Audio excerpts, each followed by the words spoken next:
আসসালামু আলাইকুম take lovers. আশা করি ভালো আছো। আলহামদুলিল্লাহ। তোমাদের দোয়াতে আমি ভালো আছি। তো ফিরে আসলাম টেক রিঅ্যাকশন ভিডিওতে নতুন একটি রিঅ্যাকশন ভিডিও নিয়ে। তো আশা করি ভিডিওটি ভালো লাগবে। আজকের ভিডিওর টাইটেলটি হলো ৳১২,০০০ এই ফোন কেমন হবে? Helio 20 Bangla review. ওকে, আজকে আমরা Helio 20 বাংলা রিভিউ দেখব। তো ভিডিওটির নিচে অবশ্যই টেক টু দ্য পয়েন্ট টাইনার টু নাপাস ওয়াহিদ ভাইয়ের ভিডিও। তো তাদেরকে ফুল ক্রেডিট দেওয়া এবং তাদের ভিডিও লিঙ্কটা অবশ্যই আমাদের চ্যানেলের ডেসক্রিপশন বক্সে দেওয়া থাকবে। চাইলে তোমরা চেক আউট করতে পারো। তো চলো বেশি দেরি না করে আজকের ভিডিওর কার্যক্রম শুরু করি। 1, 2, 3। আসসালামু আলাইকুম, কি খবর? কেমন আছেন আপনারা সবাই? এই ঈদে অনেকে ফোন কিনবেন এবং অনেকের ফোনের বাজেট কিন্তু ১০ থেকে ১২ হাজার টাকা। এটাই অনেকের জন্য সুইট একটা স্পট। প্রচুর প্রচুর ক্রেতা রয়েছে যারা চায় যে ১০-১২ হাজার টাকার মধ্যে একটা ফোন কিনতে। অনেকে আবার এই ঈদ উপলক্ষে বাবা মার জন্য ফোন কিনে থাকেন। আমাদের হাতে কিন্তু সেই রকম সুইট স্পটের একটা ফোন এসে হাজির, হেলিও 20। সো যেহেতু ফোনটা নতুন মার্কেটে এসেছে, আমাদেরও দায়িত্ব এই ফোনটা ব্যবহার করে কি কি ভালো দিক রয়েছে, কি কি খারাপ দিক রয়েছে সেটা আপনাদেরকে জানানো। আর সেজন্যই আমি ওয়াহিদ চলে এলাম আপনাদের সামনে। আর আপনারা দেখছেন আপনাদের ভালোবাসা চ্যানেল টিটিপি বা টাইনা টুইনা পাস। সো এইটা হচ্ছে হেলিও 20। আচ্ছা, Helio 20 এটা ফোনটা আসলে নতুন এসেছে। আর ফোনের যে ডিজাইনটা দেখো, ডিজাইনটা আসলে ইউনিক। মানে এটা কিন্তু কোনো ফোন থেকে মনে হচ্ছে কপি করা নাই, হ্যাঁ? মানে বিশেষ করে ক্যামেরার যে শেপটা না, শেপটা দেখো একদমই পুরো ইউনিক মনে হচ্ছে। আর ডিজাইনটা মোটামুটি ভালোই, খারাপ না। ওভারঅল মোটামুটি আমার কাছে ভালো লেগেছে এই আরকি। তো তোমাদের কাছে ডিজাইনটা কেমন হচ্ছে তোমরা অবশ্যই জানাতে পারো। তো চলো ভিডিওটি এবার প্লে করি। 50 মেগাপিক্সেলের ক্যামেরা তারা এর মধ্যে দিয়েছে, 120 হার্জের ডিসপ্লে রয়েছে, ওরে! IP54 এর রেটিং। IP54 রেটেড অনেক কম। আর ডিসপ্লেটা দেখে আমি খুবই হতাশ হলাম। বিশেষ করে ইউ শেপ নচ বা ওয়াটার ড্রপ নচ যেটা, এটা আসলে একটা ডিসঅ্যাপয়েন্টিং ব্যাপার। এখানে এটলিস্ট পাঁচল কাটআউট ডিজার্ভ করে সেটা তারা দেয় নাই। কারণ বর্তমানে ২০২৬ সালে কি তোমার ইউ শেপ নচ বা ওয়াটার ড্রপ নচ এটা কি আসলেই মানানসই না, যেটা আসলে একটা হতাশাজনক ব্যাপার। তো চলো ভিডিওটি এবার প্লে করি। রয়েছে 18 ওয়াটের ফাস্ট চার্জিং সাপোর্ট সহ 5000 mAh এর ব্যাটারি তারা খুবই দিয়েছে। কম, সেই খুবই সাথে কম। রয়েছে অ্যান্ড্রয়েডের একেবারে লেটেস্ট ভার্সন, 4 জিবি ওকে। RAM, 64 GB internal. সিরিয়াসলি মানে ৪ জিবি র্যাম ঠিক আছে, ধরে নিন ৳১২,০০০ বা ৬৪ জিবি মানে রোম বা স্টোরেজ যেটা, এটা কিন্তু অনেকটাই কম। এখানে এটলিস্ট ১২৮ দেওয়া দরকার ছিল। মানে এই ফোনটা শুরুতেই দেখতে পাচ্ছি মানে অনেক কম দিয়ে এসেছে, যেটা কিন্তু আসলে একটা সমস্যা। তো চলো ভিডিওটি প্লে করি। স্টোরেজ, এই ফোনটার দাম হচ্ছে ১২,০০০ টাকা। এখন আপনারা অনেকে জানেন যে ফোনের দাম কিন্তু অনেক বেড়ে গিয়েছে। হ্যাঁ, রিসেন্টলি আমরা দেখতে পাচ্ছি যে যে ফোনগুলো আমরা ১০,০০০ টাকার নিচে এতদিন পেতাম, সেটাই এখন ১২-১৩ হাজার টাকা হয়ে গিয়েছে। এটাই বাস্তবতা। এই বাস্তবতা মেনে নিয়ে এই ফোনটা কেমন হবে সেটাই আসলে খুঁজে দেখার পালা। আর ওকে। শুরুটা আমরা ডিজাইন দিয়ে করতে চাই। ডিজাইনটা অনেকটা Asus ROG 9 গেমিং ফোনের মতোই কিছুটা করার চেষ্টা করেছে, অন্তত এই ক্যামেরা হাউজিংটা দেখে আমাদের সেই রকমই মনে হচ্ছে। ও হ্যাঁ, আচ্ছা, আচ্ছা, একটা আচ্ছা। ফিউচারিস্টিক ভাইব অবশ্যই এই Asus এর এরকম একটা ফোন আছে যেটা আমি হয়তো জানি না। সেজন্য বললাম যে এটা ইউনিক একটা ডিজাইন। সত্যি কথা। আমি জানতাম না দেখে বলেছি ইউনিক। বাট ডিজাইনটা কিন্তু আসলেই মোটামুটি মানে ৳১২,০০০ ফোন হিসেবে ঠিক আছে। মানে সুন্দরই হয়েছে, খারাপ না। হ্যাঁ? তো মোটামুটি আমার কাছে ভালো লেগেছে এই আরকি। তো চলো ভিডিওটি প্লে করি। ডিজাইনটা দেয়। একই রকম ডিজাইন দেখতে দেখতে আমরা যারা বোর্ড হয়ে গিয়েছি তাদের জন্য এটা বেশ ফ্রেশ একটা লুক হতে পারে। হ্যাঁ, ফোনের সেটাই তো। থিকনেস খুব বেশি বলা যাবে না বাজেট বিবেচনায়, 8.5 মিলিমিটার। আর ও। ওজন ১৯৫ গ্রামের আশেপাশে আমরা আচ্ছা, পেয়ে আচ্ছা, আচ্ছা। মানে 8.5 মিলিমিটার আমরা থিকনেস আছে, মানে মোটা, মোবাইলটা মোটাই, ভালো বেশ মোটা, এটা ঠিক আছে। আর ওজনটা ১৯২ গ্রামের মতো বা ১৯৩ বা ৯৫ যাই হোক। তো ওজনটা ঠিকঠাক আছে, মানে বেশি ভারীও না, বেশি পাতলাও না, বাট থিকনেসটা একটু মোটা। মোটা হওয়া সত্ত্বেও ব্যাটারিটা কেন কম দিল সেটাই বুঝলাম না। মানে ৫০০০ এমএএইচ এর ব্যাটারি যেটা তারা শুরুতেই বলছিল যে এটা একটা আসলেই সমস্যা মনে হচ্ছে আমার কাছে এই আরকি। তো চলো ভিডিওটি প্লে করি। ফুললি প্লাস্টিক বিল্ড এই ফোনটা, এবং হুম। সেটাই হওয়ার কথা। তবে টু বি ভেরি অনেস্ট, এইটার ডিজাইন দেখে না মনে হচ্ছে না যে এত কম দামি একটা ফোন, অন্তত আচ্ছা, আচ্ছা। পেছন দিকটা দেখে তো মনে কারোরই হবে না। তবে চিপ ফিল হবে ফোনের সামনের দিকে তাকালে, হ্যাঁ। কারণ যথেষ্ট মোটা সোটা বেজেল রয়েছে যেটা মোটেও সিমেট্রিক্যাল না। এবং এই যে ডিউড্রপ নসটা, ১২,০০০ টাকা কিন্তু কম না। আই থিঙ্ক এই জিনিসটা আমরা কেউ আর দেখতে চায় না। সেটাই। মানে এটা এখন বর্তমানে ২০২৬ সালে না, এটা একটা আসলেই মানে পুরনো ব্যাকডেটেড ডিজাইন। এই ডিজাইনটা আসলে আর ভালো লাগে না। এখানে এটলিস্ট একটা পাঞ্চল কাট-আউট কি দিতে হবে। হ্যাঁ, মানে এখানে লোয়ার বেজেলটা অনেক মোটা দিয়েছে। সেটা বাজেট হিসেবে না আমি একটু কনসিডার করলাম। বাট তারপরেও এই বাজেটের ফোনের মধ্যে আমরা মানে ইউ শেপ নচ বা কি বলে ওয়াটার ড্রপ নচ, এটা কিন্তু আসলে একটা ডিসঅ্যাপয়েন্টিং ব্যাপার। এখানে এটলিস্ট পাঞ্চল কাট-আউট দিলে কি ফোনটা দেখতে আরো সুন্দর লাগতো বা একটু প্রিমিয়াম লাগতো এই আরকি। বাট এটা দিয়েছে, এটা আসলে মানে আমি এটা মানতে পারছি না এই আরকি। তো চলো ভিডিওটি এবার প্লে করি।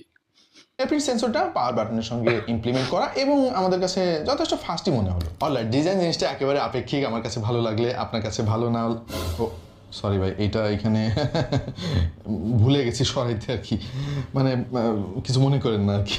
মানে আসলে ভাবছিলাম যে ক্যাপ পরবো, কিন্তু পাঞ্জাবির সাথে তো আবার ওইটা যায় না আর কি, কিন্তু সরাই তো ভুলে গেছি। এনিওয়ে, এরকম ভালো পাঞ্জাবি যদি আপনারা কিনতে চান তাহলে কিন্তু ফ্যাব্রি লাইফের ওয়েবসাইট ভিজিট করতে পারেন, এবং এই ঈদ উপলক্ষে দারুণ দারুণ কালেকশন রয়েছে ফ্যাব্রি লাইফের।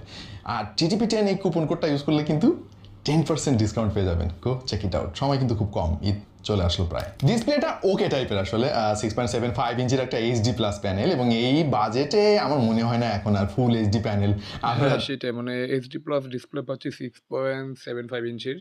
ডিসপ্লেটা মোটামুটি বড় আছে ওভারঅল, বাট IPS প্যানেল, হ্যাঁ? তো IPS প্যানেলও ঠিকঠাক আছে অবশ্যই, বাট যদিও এখানে রেজোলিউশন অনেক ঘাটতি দেখা যাচ্ছে। ওই দেখো পিক্সেলের ঘাটতি, মানে আমার চোখে কি লাগতেছে। তোমরা হয়তো দেখতে পাচ্ছ কিনা সেটা আমি জানি না, বাট একদম পুরো পিক্সেল বা রেজোলিউশন অনেক ঘাটতি দেখা যাচ্ছে, এটা কিন্তু আসলে সমস্যা। বাট HD প্লাস এই বাজেট হিসেবে ঠিকঠাক আছে, এটা মানা যায়। বাট হ্যাঁ, এটাই ঠিক আছে। মানে হ্যাঁ, বাজেট যেরকম এটা ঠিক আছে, সমস্যা নেই। তো চলো বিউটি প্লে করি।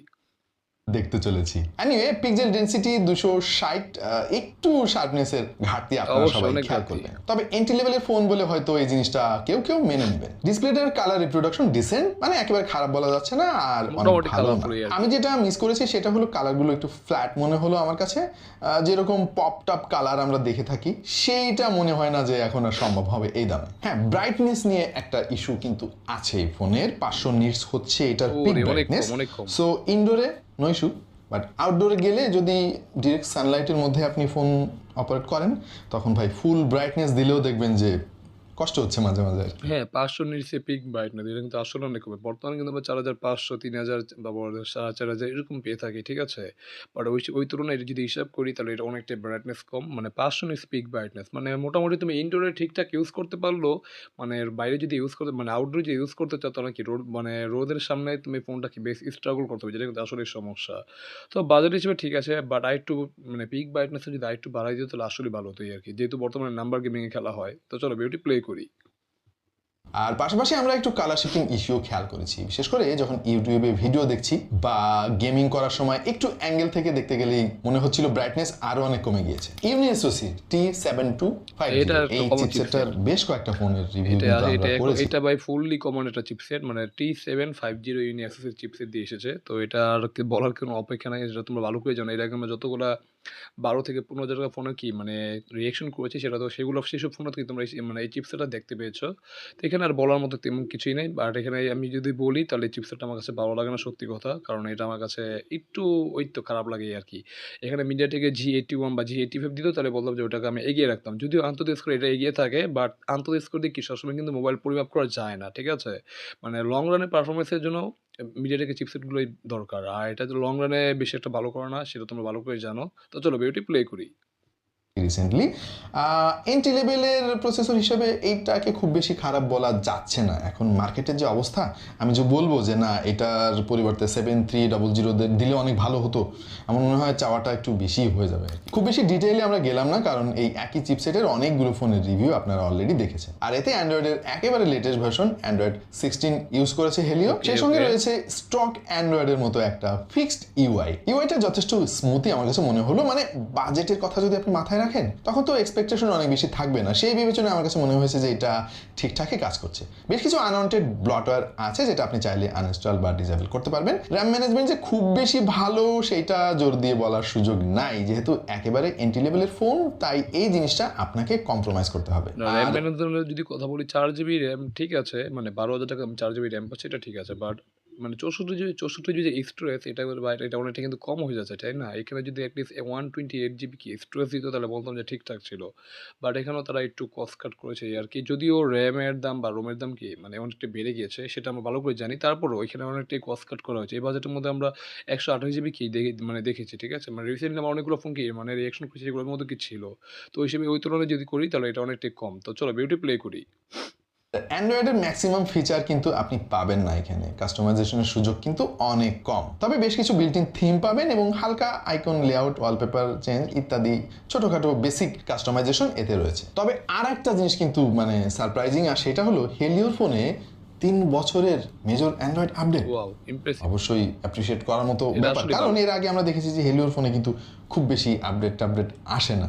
পারফরমেন্স টেস্ট করতে গিয়ে শুরুতেই আমরা বেঞ্চমার্ক স্কোর কালেক্ট করা শুরু করলাম। আনটুটুতে স্কোর এসেছে 4 লাখের কাছাকাছি, হুইচ ইজ প্রিটি গুড। গিগবেঞ্চে সিঙ্গেল করে 441, মাল্টি করে 1468 পেয়েছি। কাগজে কলমে এই স্কোরটা কিন্তু সারপ্রাইজিংলি আমাদের করা যতগুলো ফোনের রিভিউ আপনারা দেখেছেন সেম প্রসেসর দিয়ে, তার মধ্যে সবার উপরে এই চার্টটা দেখলেই আপনার কাছে ক্লিয়ার হয়ে যাবে ব্যাপারটা। এবং এই ফোনগুলোর দামের দিকে একটু খেয়াল করে দেখেন, একই প্রসেসর অথচ হেলিও 20 দাম কিন্তু 1000 টাকা কম। সো এইটারে খারাপ বলার কিন্তু সুযোগ নাই। আপনাকে দামটা মাথায় রাখতে হবে, বর্তমান পরিস্থিতি মাথায় রাখতে হবে, তাহলে অবশ্যই এইটার পারফরমেন্স আপনার কাছে ভালো লাগবে। ডেইলি ইউসেজ যেমন ভয়েস বা ভিডিও কলে কথা বলা, হোয়াটসঅ্যাপ, ফেসবুক, মেসেঞ্জার ব্যবহার করা, ইউটিউব কন্টেন্ট কনজাম্পশন, মুভি দেখা ইত্যাদি কাজ এই প্রসেসরটা মোটামুটি ঠিকঠাক করতে পারে। আর বেশ কিছু গেমও আমরা ট্রাই করলাম। পাবজি আমি রিকমেন্ড করবো না কখনোই এই ফোন দিয়ে খেলতে, তবে আমরা অবশ্য ট্রাই করতে কমতি রাখি নাই কোনো কিছুই। সুপার স্মুথ গ্রাফিক্স দিয়ে হাই ফ্রেম রেটে এই গেমটা আমরা খেলেছি, তবে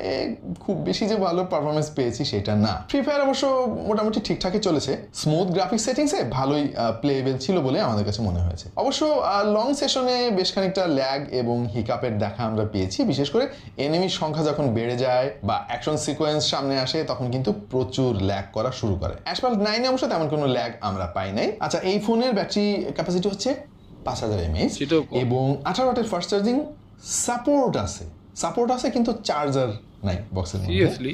এটা আমি বলবো যে একটা ড্রব্যাক। চার্জার সিরিয়াসলি ভাই, মানে একটা 12,000 টাকার ফোনের মধ্যে আমরা এখন চার্জার পাচ্ছি না। সিরিয়াসলি এটা কি আইফোন নাকি যে তারা আইফোনের মতো এখন চার্জার দিচ্ছে না? ভাই এটা তো আসলে একটা ডিসঅ্যাপয়েন্টিং ব্যাপার। মানে একটা 12,000 টাকার ফোন, এর মধ্যে ব্যাটারিটাও কম দিচ্ছে, চার্জারটাও ঠিকঠাক আছে, বাট চার্জার তো দেয়ই নেই। এটা ভাই কোনো কথা? মানে এটা আসলে একটা ডিসঅ্যাপয়েন্টিং ব্যাপার। মানে 18 ওয়াটের চার্জার সাপোর্ট দিচ্ছে, বাট চার্জার কি দেয় নাই। মানে এটা আসলে একটা হতাশাজনক ব্যাপার। তো 5000 mAh যদি বলি তাহলে এটা আসলে বিলো স্ট্যান্ডার্ড, ঠিক আছে? মানে বর্তমানে কিন্তু স্ট্যান্ডার্ড হলো 6000 mAh ব্যাটারি। তো 12,000 থেকে 10,000 টাকার ফোনের মধ্যে কেবল 6000 7000 mAh এর ব্যাটারি পেয়েছি, সেটা তোমরা ভালো করে জানো। তো ওই হিসাব করলে বা যদি ওই তুলনাটা করি তাহলে তো এই ব্যাটারিটা কি পিছিয়ে আছে? তো এখানে 6000 দিলে আসলেই ভালো হতো। আর চার্জার 18 ওয়াট সাপোর্ট করে ঠিকঠাক আছে বাজার হিসেবে, বাট 18 ওয়াটের চার্জারটাই তারা দেয়নি, যেটা কিন্তু আসলে একটা ডিসঅ্যাপয়েন্টিং ব্যাপার। তো চলো বিউটি প্লে করি। আপনারা কিনবেন আমরা সবাই সেটা জানি। সো ভালো মানের চার্জার কিনবেন, এটা সবসময় কিন্তু আমরা পরামর্শ দেই। হ্যাঁ, এই মুহূর্তে বাংলাদেশের বাজারে কিউসিওআই এর কিন্তু খুব ভালো মানের চার্জার এবং পাওয়ার ব্যাংক পাওয়া যাচ্ছে, কেবল পাওয়া যাচ্ছে। আপনারা চাইলে 18 ওয়াটের কিউসিওআর চার্জার কিনতে পারেন, বা আপনার যদি অন্যান্য ফোনও থাকে আপনি চাইলে কিউসিওআই এর এই মানসম্মত চার্জারগুলো কিনতে পারেন। আপনার ফোন যেমন ঠিক থাকবে, চার্জারও ভালো পারফর্ম করবে বছরের পর বছর। কিউসিওআই এর প্রত্যেকটা চার্জারে কিন্তু 1.5 বছরের অফিসিয়াল ওয়ারেন্টি আছে। এনিওয়ে, এইটা দিয়ে একদিন টেনে টুনে আপনার চলে যাবে। দিন শেষে আপনাকে অবশ্যই একবার চার্জ দিতে হবে। স্পিকারটা ভালোই, খুব বেশি ভালো বলার সুযোগ নাই। এইটা ফেসবুকের রিল দেখার সময় বা ইউটিউবের শর্টস বা ফুল ভিডিও দেখার সময় কাজ চলে যাবে আপনার। ক্যামেরা, এখানে অতিরঞ্জন কিছুই নাই ভাই। পেছনে 50 মেগাপিক্সেলের একটা সেন্সর আছে, যেটা অবশ্যই একটা নাম্বার গেম, কিছুক্ষণের মধ্যেই বুঝতে পারবেন ছবি দেখলে। আর 5 মেগাপিক্সেলের একটা সেলফি শুটার আছে। ছবির কোয়ালিটি আসলে ওকে টাইপের, এইটার খুব ভালো বললে বাড়াবাড়ি হয়ে যাবে। আর তাছাড়া এই দামে কিন্তু আমরা ছবি কোয়ালিটি দেখো, একদম পুরো রিয়েল শার্পনেসের পুরো এই ঘাটতি, একদম চোখে লাগার মতো, ঠিক আছে? মানে একদম ছবি কোয়ালিটি এই বাজেটে যেরকম হওয়া দরকার সেরকমই হয়েছে আর কি। হ্যাঁ, ছবিগুলোতে একটু বেশি ব্রাইট লাগছে, এটা ভালো, ঠিক আছে? বাট তারপর দেখো ছবি শার্পনেস, ডিটেলস অনেক ঘাটতি আছে অবশ্যই। তো তোমার বাজেটটা যদি 12,000 টাকা, তো তোমার এটা অবশ্যই মানতে হবে এই আর কি। মানে মোটামুটি যারা মানে হালকা পাতলা কি ছবি তুলতে পছন্দ করে তার জন্য ঠিকঠাক আছে, বাট যারা একদম ফটোগ্রাফি লেভেলের ছবি তোলো তাদের জন্য কি ঠিকঠাক নেই বা এই আর কি। তো চলো বিউটি প্লে করি। অনেক বেশি ভালো ছবি প্রত্যাশাও করি না। ম্যাক্সিমাম ছবিগুলোতে একটাই ইস্যু আমার কাছে যেটা মনে হয়েছে, ছবিগুলো ওয়াশড আউট হয়ে যায়। আর প্রচুর ডিজিটাল নয়েজ আপনারা পেয়ে যাবেন, বিশেষ করে শ্যাডো এরিয়াগুলো এক্সপোজ করতে গিয়ে অনেক সময় ডিটেল গায়েব হয়ে যায়, ডিজিটাল নয়েজ ক্রিয়েট হয়ে যায় সেখানে। তবে পর্যাপ্ত আলো যদি থাকে তাহলে মোটামুটি ওকে টাইপের ছবি এর কাছ থেকে পাবেন। 5 মেগাপিক্সেলের যে সেলফি শুটারটা এতে ব্যবহার করা হয়েছে, ওইটাও আমার কাছে মনে হলো যে ডিসেন্ট, মানে ওয়াও টাইপের ফিল আমরা এই মানে এটা 5 মেগাপিক্সেল সেলফি ক্যামেরা, তো এখানেও শার্পনেস ডিটেলসের অবশ্যই ঘাটতি আছে, সেটা দেখেই বোঝা যাচ্ছে। আর এখানে আসলেই মানে এখানেও ছবিটা কি একটু ওয়াশ আউট হয়ে যাচ্ছে, যেটা কিন্তু আসলে সমস্যা। হ্যাঁ, দেখতে মনে হচ্ছে ওয়াশ আউট এরকম একটা অবস্থা। আর যেহেতু বাজেট অল্প, তো ওই হিসেবে ছবির কোয়ালিটি এরকমই হবে, এটাই স্বাভাবিক। তো চলো বিউটি প্লে করি। ফোনের কাছ থেকে পাইনি। সো হেলিও এখানে মূলত ক্যামেরাকে খুব বেশি গুরুত্ব দিয়েছে বলে আমার কাছে মনে হয় না, যেহেতু ফোন বানাতে হবে, ক্যামেরা দিতে হবে, দিছে একটা কাজ চলে যাবে আর কি। কানেক্টিভিটি হিসেবে ওয়াইফাই 5 পেয়ে যাবেন, ডুয়াল ব্যান্ডের এবং ব্লুটুথ 5 রয়েছে, যেটা একটু ব্যাকডেটেড আমার কাছে মনে হলো। তবে কল কোয়ালিটি যথেষ্ট ভালো, নেটওয়ার্ক রিসিপশন নিয়ে খুব বেশি ইস্যু আমরা ফেস করি নাই। দেখেন 12,000 টাকায় কিন্তু খুব বেশি প্রত্যাশা আপনারা কেউ করবে না, আর রিসেন্ট মার্কেটের অবস্থা তো আপনারা সবাই জানেন। সো এই ফোনটা একটা ডিসেন্ট অফিসিয়াল ফোন। হ্যাঁ, আপনি যদি একজন নর্মাল ইউজার হন, বা ধরেন যে আপনার একটা সেকেন্ডারি ফোন দরকার, একটা ভালো ফোন আছে, সঙ্গে আরেকটা ফোন দরকার যেটার কাজ হবে শুধুমাত্র কথাবার্তা বলা বা এমার্জেন্সি কিছু কাজ করা, তাহলে আপনার জন্য এই ফোনটা ঠিক আছে। সেই সঙ্গে আমাদের যে সিনিয়র সিটিজেন আছেন তাদের জন্য একটা ডিসেন্ট ফোন দরকার, আপনার কোনটা কিনবেন আপনি কনফিউশনে পড়ে গেছেন, আই গেস তাদের জন্য এই ফোনটা একটা ভালো চয়েস হবে, কারণ যেহেতু অফিসিয়াল ফোন, কোনো একটা ঝামেলা হলে তো আপনি অফিসিয়াল সাপোর্ট পাবেন। কেমন লাগলো আপনার কাছে, এবং এই যে স্মার্টফোন ইন্ডাস্ট্রির উথাল পাথাল অবস্থা, ব্যাপারটাকে কিভাবে দেখছেন এবং এটা কোথায় শেষ হতে পারে বলে আপনার কাছে মনে হচ্ছে, অবশ্যই কমেন্টে আমাদেরকে একটু জানিয়ে দিন। আপাতত এই পর্যন্তই। কেমন লাগলো আমাদের আজকের এই ভিডিও জানাতে পারেন কমেন্ট সেকশনে। দেখা হয়ে যাবে অন্য কোনো ভিডিওতে ভিন্ন কোনো বিষয় নিয়ে। সেই পর্যন্ত সবাই ভালো থাকুন, সুস্থ থাকুন, আর দেখতে থাকুন টেক টু দ্য পয়েন্ট। তো যাই হোক গাইস, এখানে ভিডিওটি শেষ হয়ে গেলো। আমরা দেখে নিলাম 12,000 টাকার হেলিও 20 ফোন। তো সেটা আমরা দেখে নিলাম। এটা আসলে আমি ভ্যালু ফর মানি বলতে পারবো না, কারণ এটা বাজেটটা যেরকম হয়েছে সেরকম হিসেবে কি কিছুটা মানে কি তারা কস্ট কাট করেছে যদি বলি, তাহলে অবশ্যই স্টোরেজ যেটা মানে 64 জিবি স্টোরেজ দিয়েছে, যেটা কিন্তু আসলে সমস্যা। এখানে 128 দিলে আসলে ভালো হতো, একটা সমস্যা। আর আইপি রেটিং IP54, যেটা কিন্তু আসলে দিতে পারে। এখানে যদি IP64 দিত তাহলে বলতাম যে না, ঠিকঠাক ছিল, ঠিক আছে। আর আমরা কিন্তু এই বাজেটের মধ্যে IP68 69ও পেয়েছি অবশ্যই, সেটা তোমরা ভালো করে জানো। যারা আমাদের ভিডিও রেগুলার দেখো তারা অবশ্যই জানো। বাট IP54 রেটিংটা এখানে অনেকটাই কমই আর কি। আর আরেকটু যদি কম বলি, সেটা কি মানে এখানে ব্যাটারিটা 5000 mAh দিয়েছে, সেটাও মনে হচ্ছে একদম বিলো স্ট্যান্ডার্ড, মানে একদম স্ট্যান্ডার্ডের নিচ্ছে, ঠিক আছে, যেটা আসলে সমস্যা। মানে 6000 দিলে আসলে ভালো হতো। তার সাথে কি 18 ওয়াট চার্জার সাপোর্ট করে, বাট চার্জার দেয় না এই বাজেটের একটা ফোনের মধ্যে, যেটা আসলে একটা ডিসঅ্যাপয়েন্টিং। তো এইগুলোই ছিল সমস্যা। আর মোটামুটি ফোনগুলো যদি বলি তাহলে বাজেট হিসেবে ঠিকঠাক আছে ওভারঅল। তো এই ছিল ফোনের ওভারভিউ বা কি বলে রিঅ্যাকশন। তো তোমাদের কাছে আজকের ভিডিওটি কেমন হলো তোমরা অবশ্যই জানাতে পারো। ভালো লাগলো অবশ্যই লাইক কমেন্ট শেয়ার, চ্যানেলে নতুন হলে অবশ্যই আমাদের চ্যানেলটিকে must subscribe and get the bell icon. দেখা হবে নতুন কোনো রিঅ্যাকশন ভিডিওতে। সে পর্যন্ত তোমরা ভালো থাকো। আল্লাহ হাফেজ।